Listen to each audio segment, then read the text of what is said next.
तब्येतीचं कारण देत एकनाथ शिंदे हे 2 दिवस आपल्या गावी गेले होते आणि महाराष्ट्रात एकच खळबळ माजली होती। सत्ता स्थापने अगोदर शिंदे त्यांची तब्येत अचानक का बिघडली, त्याचबरोबर ते मुंबईत काल पोहोचले आणि सत्ता स्थापनेचा मार्ग शेवटी मोकळा झाला। त्यामुळेच की काय महाराष्ट्राचे सध्याची काळजी व मुख्यमंत्री एकनाथ शिंदे यांच्या ठाण्यातील लुईसवाडी येथील घराबाहेर आय लव्ह मुंबई अशा आशयाचे बॅनर लावण्यात आले आहे। हे बॅनर राहुल कनाल यांच्या फाउंडेशनच्या वतीने लावण्यात आले असून लहानांसाठी शिंदे काका, बहिणींसाठी लाडका भाऊ, तरुणांसाठी लाडका दादा, ज्येष्ठांसाठी आधार, समाजाचा कॉमन मॅन आपल्याला हवाच असं या बॅनरमधून दिसून येत आहे।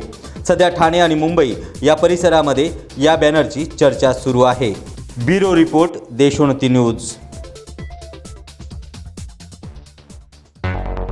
मुंबई, पुणे, नागपूर, मराठवाडा असो का विदर्भ, राजकीय, सामाजिक, शैक्षणिक क्षेत्र असो का क्रीडा, सर्वच घडामोडीचे विश्लेषण पाहायला विसरू नका। फक्त देशोन्नती न्यूजवर।